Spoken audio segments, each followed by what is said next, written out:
स्वर्गीय हिंदू हृदय सम्राट बाळासाहेब ठाकरे हे जर बघत असतील की उद्धव ठाकरे औरंगजेबासारखे वागत आहेत, उद्धव ठाकरेंनी औरंगजेबाचं स्वरूप स्वीकारलं आहे, त्यांना आता औरंगजेबी भाषा त्यांच्या तोंडात येऊ लागली आहे।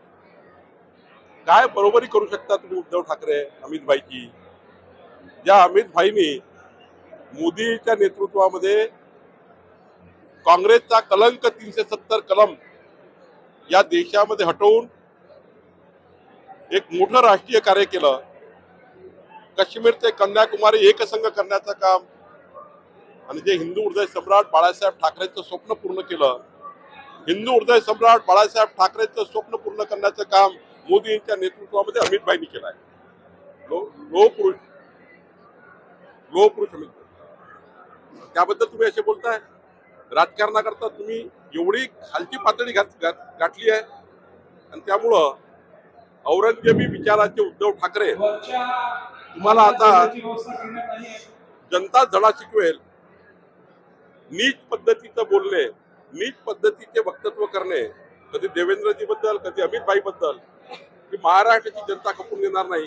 कारण महाराष्ट्राच्या जनतेला हे माहिती आहे, हिंदूमध्ये हिंसा असा म्हणणारा राहुल गांधी, त्याच्यासोबत बसणारा उद्धव ठाकरे, याचं उत्तर उद्धव ठाकरेंनी दिलं पाहिजे।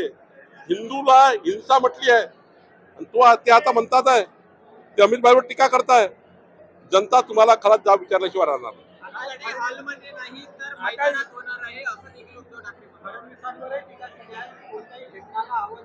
आरेच्या कार्याचं उत्तर भाजपकडे तयार आहे,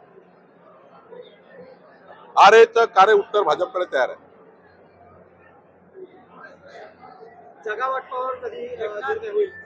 जागा वाटपाचा निर्णय आमचं केंद्रीय नेतृत्व आणि तिघही नेते लवकरच बसणार आहे, आणि आमचं जागा वाटप चांगल्या पद्धतीने होईल, आणि या महाराष्ट्रात पुन्हा एकदा महायुतीचं सरकार प्रचंड बहुमताने निवडून येईल। डबल इंजिन सरकार, केंद्रातलं आणि राज्याचं डबल इंजिन सरकारच महाराष्ट्राच्या 14 कोटी जनतेला न्याय देऊ शकतं। महायुतीला मत देणं म्हणजे संपूर्ण योजना या पुढच्या 5 वर्षाकरता, वीज बिल माफी 5 वर्षाकरता, मुख्यमंत्री माझी लाडकी बहीण योजना पुढच्या 5 वर्षाकरता, शेतकऱ्यांना 1 रुपयात पीक विमा योजना 5 वर्षाकरता। पण समजा महाविकास आघाडीला 1 मत दिलं, साधं वर्ध्यात जरी केलं तरी हे संपूर्ण योजना बंद पाडतील। जसं मोदीच्या सरकारमध्ये उद्धव ठाकरे मुख्यमंत्री असताना 15 योजना बंद पाडल्या होत्या, आताही सुद्धा यांचं षडयंत्र आहे की मतं घ्यायचं आणि योजना बंद पाडायच्या।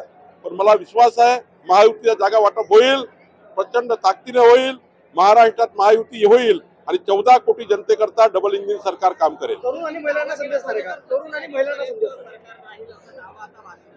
काय 2047 पर्यंत देशामध्ये सरकार असणार आहे। मी हे अभिमानाने सांगत नाही, पण आम्ही हरलो नाही आहे, शिकलो आहे। या पराभवातून आम्ही शिकलो आहे। एक तर आम्ही जिंकतो नाही तर शिकतो आहे। या पराभवातला खोटारडेपणा यांनी जो केला, आमच्या महिला भगिनीला सांगितलं की अमर काळेला मतदान करा, खटाखट खटाखट खटाखट 30 तारखेला आम्ही 8,500 रुपये देऊ। 3 महिने झाले, महिला वाट बघतायत, आमच्या बहिणी वाट बघतायत। खोटे बोलले, संविधान बदलणार म्हणून खोटे बोलले, आदिवासीचा समान नागरी कायदा त्या ठिकाणी आणून आदिवासीचं आरक्षण काढणार म्हणून खोटं बोलले। हा खोटारडेपणा आता चालणार नाही। आम्ही सुद्धा आमची शक्ती तयार केली आहे, आणि आम्ही या शक्तीचा नायनाट करू, खोटारडेपणाचा नायनाट करू, आणि महाराष्ट्रात पुन्हा महायुती सरकार आणू। लाडक्या बहिणींना उमेदवारी प्राधान्य असणार का? आमच्याकडे महिलांना जास्त, बहिणींना उमेदवारीचं प्राधान्य आहे।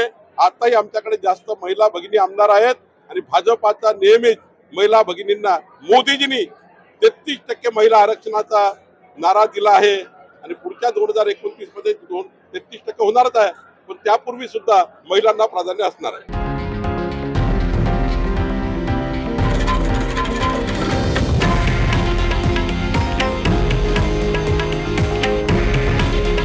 हे आहे देशातील नंबर 1 न्यूज नेटवर्क, आणि आपण पाहत आहात TV9 मराठी।